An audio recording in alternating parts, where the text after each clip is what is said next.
Louvamos a Deus por estarmos iniciando mais um programa Opção para a Vida nessa manhã de segunda-feira, hoje 31 de maio. Estamos terminando o mês dedicado à família, inclusive o nosso simpósio ontem foi concluído com uma bênção realmente, coroado de pleno êxito durante todo o mês de maio. Hoje também estaremos ainda ouvindo a nossa querida Aline, nossa guia turística. Ela estará falando hoje sobre o tema Quais são as tribos? Quem são as tribos de Israel? Shalom e bem-vindos de volta ao Israel com a Aline. Nós estamos na cidade velha de Jerusalém e o assunto de hoje é cada uma das 12 tribos de Israel. Nós vamos falar das suas origens, dos seus nomes, mas principalmente dos seus símbolos. Então, se vocês estão preparados, vamos começar. Vamos começar com a história da família que mudou a história da humanidade, a família de Abraão. Eu vou colocar a genealogia deles também aqui do lado da tela para vocês irem acompanhando. Então, o primeiro patriarca vai ser Abraão, depois o filho dele Isaque e o neto Jacó. E hoje a gente vai se focar na genealogia e na família de Jacó.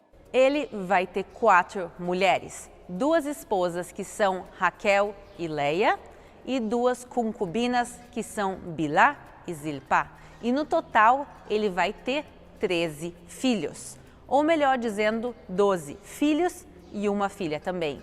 E desses 12 filhos vão surgir as 12 tribos de Israel. E agora vamos passar por cada uma dessas tribos, começando pelo primogênito, Reuven. Aqui em cima a gente vê um círculo com os símbolos das 12 tribos de Israel e no meio a menorá, que era o candelabro do Templo de Jerusalém e o símbolo mais importante de todo o povo de Israel. Mais importante, inclusive, que a estrela de Davi. Mas se a gente começar com a tribo que está bem no meio e em cima, é a tribo de Reuven. E o símbolo que parece um sol, mas na realidade não é. Aqueles símbolos são mandrágoras, que é uma fruta, como está escrito em Gênesis 30:14, quando está escrito que Reuven colhe mandrágoras, essa fruta, para sua mãe Leia. E a propósito, o nome da tribo Reuven é Reuben, que é a junção de 2 palavras que quer dizer olhem o filho, já que ele é o primogênito de Leia. E agora, outro filho de Leia é Judá, ou em hebraico, Yehudá, e significa louvor ou louvar. Da tribo de Judá vêm alguns dos maiores reis do povo de Israel, como o rei Davi. E por isso, às vezes, a tribo é representada com símbolos como uma coroa ou como a harpa do rei Davi. Mas o símbolo mais importante na realidade é o leão de Judá, que é o que a gente vê também representado aqui. E também, como a gente vê aqui embaixo, com esses 2 leões. Mas o que a tribo de Judá tem a ver com o leão é parte da bênção que eles recebem em Gênesis 49:9, quando ele vai ser abençoado como um gur aryeh, como um filhote de leão. E por isso o símbolo da tribo se transforma no leão e, por consequência, toda a cidade de Jerusalém também vai usar o símbolo do leão, já que Jerusalém estava dentro do território da tribo de Judá. Então, vamos agora juntos ver a bandeira de Jerusalém. E aqui, lado a lado, a bandeira de Jerusalém com a bandeira de Israel. A bandeira de Jerusalém tem no meio o leão de Judá e em cima escrito Jerusalém em hebraico, que se pronuncia Yerushalayim. E essa área, até os dias de hoje, leva o nome da tribo de Judá. Por isso, essa região se chamam as Montanhas da Judéia. Por isso, aqui próximo também fica o deserto da Judéia. E mais que isso, o povo de Israel, hoje em dia, tem como sua religião o judaísmo, que também vem outra vez do mesmo nome, Judá. Outro dos filhos de Leia se chama Shimon, que significa aquele que escuta. Em português, a gente normalmente pronuncia como Simeão. E o símbolo da tribo é a torre e as muralhas da cidade de Shem. Siquém. Hoje em dia, se vocês procurarem essa cidade no mapa, ela aparece como Nablus. Mas não é por um motivo muito bonito que ele recebe essa torre e essas muralhas, e sim porque ele destrói a cidade de Siquém. Dos 12 filhos homens de Jacó, cada um vai dar origem a uma das tribos de Israel. E quando as tribos estão voltando da escravidão do Egito, passam uns 40 anos vagando no deserto, elas podem entrar na terra de Israel e a terra de Israel vai ser dividida entre elas. Que território vai ser dado a Simeão? O território de Simeão vai ser dentro do território da tribo de Judá. Judá recebe um território enorme. E o que acaba acontecendo com o tempo é que a tribo de Simeão vai desaparecer. E provavelmente ela desaparece porque foi incorporada pela tribo muito maior que vivia em volta, que é a tribo de Judá. E chegou o momento de falar de Levi. O nome dele vem de Livui, que quer dizer acompanhar. E ele vai dar origem a uma tribo diferente de todas as outras tribos. Por quê? Porque eles vão ser escolhidos para fazerem os serviços a Deus. Isso quer dizer que eles guardavam o templo de Jerusalém, eles tocavam os instrumentos, faziam a manutenção e dentro da tribo de Levi tinha uma família, que era a família de Cohen, que eles eram os sacerdotes também do templo de Jerusalém. E por isso está escrito, Josué 13:33. Mas ele não deu nenhuma parte da terra à tribo de Levi, para ser propriedade dela. Moisés disse aos membros dessa tribo que o Senhor, o Deus de Israel, era a herança deles. E como vimos no texto, Deus vai ser a herança da tribo de Levi e por isso eles não recebem nenhum pedaço da terra de Israel. Então, na hora da divisão, eles ficam sem nada. Mas na realidade a gente entende que eles recebem a maior herança de todos. E por isso, qual é o símbolo da tribo de Levi? O símbolo é o peitoral do sumo sacerdote, onde a gente vê 12 pedras. Cada pedra dessas era preciosa ou semi-preciosa e representava uma das 12 tribos de Israel, já que o serviço de Deus eles faziam por todo o povo. O próximo filho é Zvulun. O nome soa um pouco estranho, mas o significado é muito bonito. Ele vem de Zeved, que em hebraico quer dizer presente. Então, o nome se pode traduzir como aquele que foi presenteado. E agora, qual o símbolo da tribo de Zevulun? É um barco, porque eles se encontram entre mares no momento que eles recebem o território. Eles estão próximos de um lado do Mar da Galileia e do outro do Mar Mediterrâneo e por isso o barco vai ser o símbolo deles. E há 3.200 anos atrás, quando a terra de Israel é dividida entre as 12 tribos, cada tribo tem que entrar e fisicamente conquistar o seu território. E está escrito que a tribo de Zevulun foi uma das que mais facilmente conquistou o seu território e eles, em várias passagens, aparecem também como uma tribo de guerreiros e lutadores.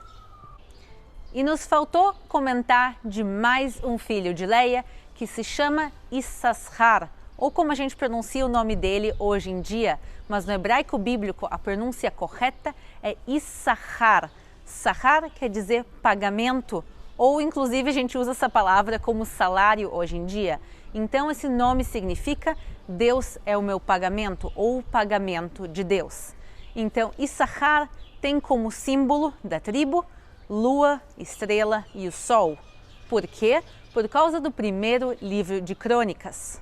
E os filhos de Issachar, 200 dos seus chefes, destros na ciência dos tempos, para saberem o que Israel deveria fazer, e todos os seus irmãos seguiam a sua palavra. Era muito importante ter pessoas como da tribo de Zebulun que entendessem de astronomia. Isso quer dizer, entendessem do sol, da lua e das estrelas, para que se pudesse dessa maneira contar o tempo. Até os dias de hoje, no mundo judaico, o calendário ele tem meses lunares e as festas bíblicas até os dias de hoje seguem os meses lunares. E por isso todo o povo de Israel dependia da contagem do tempo feito por esses especialistas da tribo de Zebulun. Agora chegou o momento de falar dos filhos de Raquel. Ela vai ter 2 filhos, mas dela na realidade vão sair mais que 2 tribos. A gente já vai explicar como isso acontece. Mas vamos começar com o primeiro filho dela, que se chama Yosef. Em português a gente fala José. Yosef vem de Leosif e o símbolo dessa tribo são feixes de trigo. Tanto por causa das visões que José teve, como também o trigo do Egito, já que esse é o mesmo José do Egito. Mas o que acontece é que a tribo de José vai se dividir em 2. Vai se dividir entre os 2 filhos dele, entre Menassé e Efraim. Então, na realidade, a gente tem aqui uma tribo que se divide em 2. Agora, então como a gente continua com o número 12? Porque na hora da divisão da terra de Israel entre as 12 tribos, 2 tribos na realidade não vão receber territórios. Primeiro José, porque entre aspas eles deixam de existir porque se dividem em 2, e também, como a gente viu antes, a tribo de Levi não recebe nenhum território e por isso a gente mantém o número 12. E agora o outro filho de Raquel se chama Benjamim. E ele é o caçula de todos os irmãos. Benjamim, ou em hebraico Binyamin, quer dizer o filho da destra. E o símbolo da tribo é um lobo, por causa da bênção dele de Gênesis 49, 27. E na divisão das terras, ele recebe a cidade de Jerusalém, a cidade mais importante de todas, apesar do território ser muito pequeno. Mas como? Se eu falei antes que a tribo de Judá ficou com Jerusalém. O que acontece é que, em teoria, eles receberam o território de Jerusalém e da região. O problema é que, na prática, eles não conseguem conquistar a cidade. E então a cidade vai seguir na mão dos jebuseus até Davi vir e conquistar a cidade. E Davi é da tribo de Judá e por isso acabou que, na prática, a cidade de Jerusalém ficou nas mãos da tribo de Judá. Mas, apesar de eles terem um dos menores territórios entre as tribos, o território deles continua mantendo o nome até os dias de hoje. Então, até os dias de hoje, nós temos o município de Benjamim, aqui bem próximo de Jerusalém. Vamos falar dos 2 filhos de Bilá, uma das concubinas de Jacó. O primeiro filho que a gente vai falar se chama Dan, que quer dizer literalmente juiz. E essa tribo tem 2 símbolos diferentes. Um que é mais bonito, que é uma balança que representa a justiça, também por causa do próprio nome dele, Dan, que significa juiz, mas também por causa dos versículos de Gênesis 49 e agora 16 e 17. Dan julgará o seu povo como uma das tribos de Israel. E agora, vejam o que está escrito no versículo 17. Dan será serpente junto ao caminho, uma víbora junto à vereda, que morde os calcanhares do cavalo e faz cair o seu cavaleiro por detrás. E justamente por causa do versículo 17, a tribo de Dan tem como outro símbolo a serpente. Agora, vamos falar do território da tribo de Dan. Na divisão das terras de Israel, eles ficam com a zona que hoje em dia seria a Grande Tel Aviv. Mas, na prática, eles jamais conseguem conquistar aquele território, porque quem estava lá naquela época eram os filisteus, e a gente conhece o poderio militar deles em tantas e tantas histórias bíblicas. Então, o que acontece é que eles vão ter que encontrar outro lugar para se assentar, e esse território vai ser no extremo norte de Israel, hoje em dia fronteira com o Líbano. Apesar disso, se vocês perguntarem para qualquer israelense aqui onde fica Gush Dan, onde fica a zona de Dan, até os dias de hoje eles vão apontar para a Grande Tel Aviv. Apesar de na prática eles nunca terem se assentado lá, o território mantém o nome até os dias de hoje. E o outro filho de Bilá se chama Naftali, que quer dizer a minha luta ou as minhas dificuldades. E o símbolo dessa tribo é uma gazela, por causa do que está escrito em Gênesis 49, 21. Naftali é uma gazela solta, ele dá palavras formosas. E na divisão das terras, a tribo de Naftali recebeu o território que fica próximo ao Mar da Galileia, no norte de Israel, e isso inclui a região de Genezaré. E essa região era extremamente importante porque nela passavam algumas das rotas comerciais mais importantes daquela época. Por exemplo, de lá passavam as rotas que iam para Damasco, para Tiro e Sidon. E por isso essa tribo tinha muita fartura em tudo, e isso inclui também economicamente. Também como a gente pode ver pela bênção dada por Moisés a essa tribo no livro de Deuteronômio. E Naftali disse: farta-te, ó Naftali, da benevolência e enche-te da bênção do Senhor, que possui o ocidente e o sul. E a última das mulheres de Jacó se chama Zilpá, e ela também vai ter 2 filhos. Um deles se chama Gad, que quer dizer literalmente sorte. E quando eles dividem a terra de Israel, eles recebem o terreno que se chama depois a Peraia, que é o outro lado do Rio Jordão, hoje em dia a Jordânia. E por isso o símbolo da tribo deles vai ser uma tenda, já que o terreno que hoje em dia a Jordânia é um terreno mais seco. O trabalho que eles faziam, eles eram pastores seminômades, e por isso a tribo recebe a tenda, que lembra o trabalho deles, já que eles estavam sempre se mudando e viajando para cuidar das suas ovelhas e dos seus animais. E a última das 12 tribos é a tribo de Asher, que vem da palavra hebraica Osher, que quer dizer literalmente felicidade. E o símbolo da tribo qual é? É uma árvore de oliveira, exatamente como a gente está embaixo de uma agora. Porque sua bênção em Deuteronômio inclui azeite.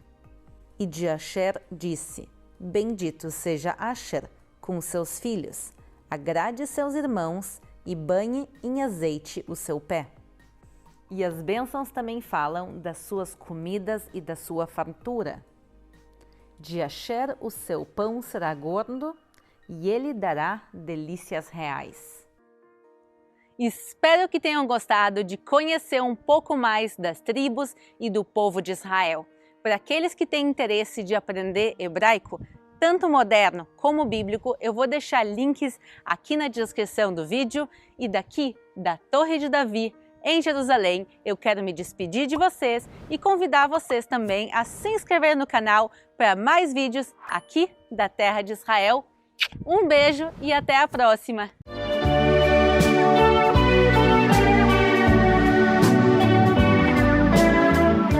Irmãos, eu fiz a leitura do texto que nós vamos meditar nesta noite, no início do culto. Mas eu vou voltar a fazer a releitura dele, para que a gente possa então embalar, né, e entender o que Pedro estava querendo dizer aqui. Amém? Então abra de novo a sua Bíblia no texto de 1 Pedro, capítulo de número 2. A partir do verso 13, nós vamos discorrer até o verso de número 17. E o tema dessa mensagem hoje é: seja exemplo. A nossa cidadania. Amém? Seja exemplo, nossa cidadania.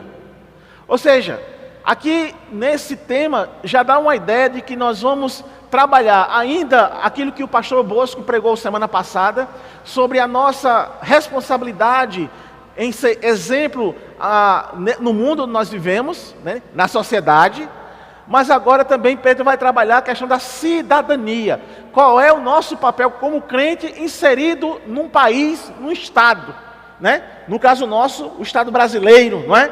Nós somos do país chamado Brasil, que é uma república, ok? Então vamos tentar trabalhar aqui no que Pedro estava revelando àqueles leitores, mas transportando para a nossa aplicação. E ele diz assim, verso 13: sujeitai-vos a toda instituição humana por causa do Senhor, quer seja ao rei como soberano, quer às autoridades como enviadas por ele, tanto para castigo dos malfeitores, como para louvor dos que praticam o bem. Porque assim é a vontade de Deus, que pela prática do bem façais emudecer a ignorância dos insensatos. Como livres que sois, não usando todavia a liberdade por pretexto da malícia, mas vivendo como servos de Deus. Tratai todos com honra, amai os irmãos, temei a Deus, honrai ao rei. Irmãos, Pedro começou o verso de número 11, falando do comportamento do crente no meio ao qual ele está inserido, que é a sociedade, que é o mundo. E o crente ele está inserido no meio da sociedade, que eu caracterizo a sociedade de forma hostil. Ou seja, um mundo que jaz no maligno, né, o sistema, esse sistema mundano, ao qual nós estamos inseridos, porque nós estamos vivos e estamos inseridos na sociedade, não é? Não existe essa ideia, irmãos, de mosteiro. Eu vou me enclausurar no mosteiro para ficar livre da sociedade. Não, isso não existe, certo? Não, mesmo que você esteja isolado no mosteiro, mas você, como você vai estar lá, o pecado vai estar lá, não é? O erro vai estar lá, entendeu, irmãos?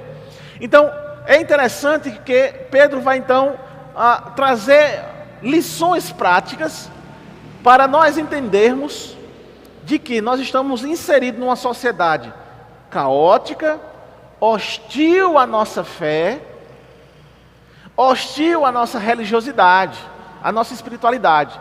Entenda isso, irmãos. O mundo, ele é hostil, porque a sua confessionalidade, o que você confessa como crente, como evangélico, é hostil ao mundo. Por quê? Porque a ideia mundana é a ideia de pecado. A ideia do evangelho é a ideia de quê? Santidade. É uma ideia de um Senhor totalmente santo, absolutamente santo. E que esses que são seus súditos querem ser exemplo como ele é. Então vai dar divergência. E aqui e acolá vai dar uma divergência. Por exemplo, na época que eu estudava, melhor, que eu estava num banco de escola, né? Que eu ainda estudo. Mas que eu estava num banco de escola, às vezes o coleguinha atrás batia nas costas e dizia assim: Júnior, passa o jornal aí. Que na época era passa-cola, né? Passa-cola. E a gente fazia aquilo numa naturalidade, como se nada tivesse acontecendo. Mas o que é aquilo ali? Aquilo ali é pecado. Aquilo é mentira, é engano, é enrolação, é corrupção de certa forma.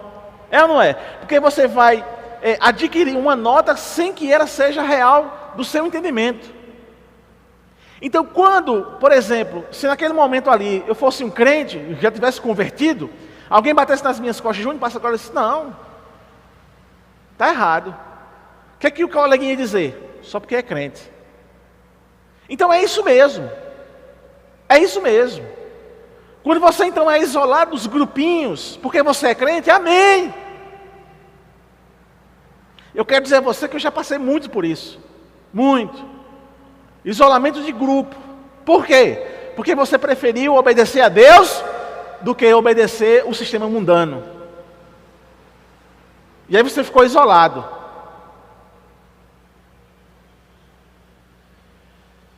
Pedro, ele vai lembrar que os crentes nessa terra são forasteiros.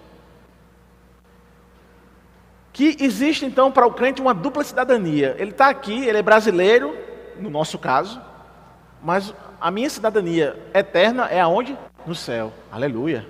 Aleluia. Eu sou cidadão do céu. Amém? Você é também? Glória a Deus. Então, a terra, por enquanto, é o nosso lar. Moramos aqui. Porém, somos espiritualmente de outro reino. Nós, presta atenção, nós já pertencemos ao céu. E por isso, para Pedro, era importante alertar os crentes que eles eram peregrinos e forasteiros, pois sua pátria é o céu, onde ele vai passar a eternidade. Então, o crente tem que ter sempre essa consciência. Eu estou aqui, mas eu pertenço ao reino espiritual. Eu pertenço de fato ao céu. Por isso que Paulo vai dizer assim: buscai as coisas que são lá do alto, não é? As coisas são lá de cima. É esse entendimento mesmo. Nós estamos aqui, mas nós somos peregrinos. Peregrinos neste lugar. Então, como peregrinos que aqui somos e estamos passando, existem algumas marcas que ainda levamos pelo fato de estarmos aqui. E essas marcas, elas são colocadas por causa dos nossos desejos, as nossas paixões carnais. É de conhecimento de todos que o nosso corpo tem desejo. A nossa constituição corporal, ela tem desejos. E isso inclui o aspecto até mesmo da sobrevivência. Nós temos desejos que são desejos pecaminosos, ou que nos levam à pecaminosidade, mas nós temos desejos que são desejos essenciais para a nossa sobrevivência. Exemplo, desejo de comer, porque estamos com fome. Mas às vezes, pelo fato de comer, e não é pecado comer, mas por termos um desejo que está alienado, que sofreu uma alienação, a gente passa a comer mais do que nós necessitamos. E aí a gente cai em pecado, que é a gula. Entendeu? E aí o que é que acontece? Esses desejos, eles, claro, devem ser satisfeitos, porém, essa satisfação desses desejos vai depender do que seja, porque nós não podemos satisfazer os nossos desejos quando esses desejos ofendem a Deus. Se ofender a Deus, nós não podemos satisfazer esses desejos. Com isso eu quero dizer, e de fato é, que os desejos eles são legítimos. Porém, o pecado deturpou a maneira em qual nós iríamos satisfazer esses desejos. E pela palavra que podemos compreender novamente, a correta satisfação dos desejos, e aí nós vamos encontrar justamente nas Escrituras, o manual de fato de como viver, sobreviver, viver esses desejos sem que ofenda a Deus, sem que nós venhamos a pecar contra Deus.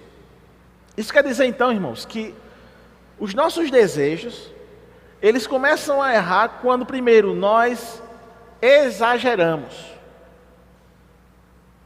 Outra característica, quando nós pecamos com esses desejos, com esse desejo legítimo, digamos assim, de sobrevivência, quando nós utilizamos de forma precoce.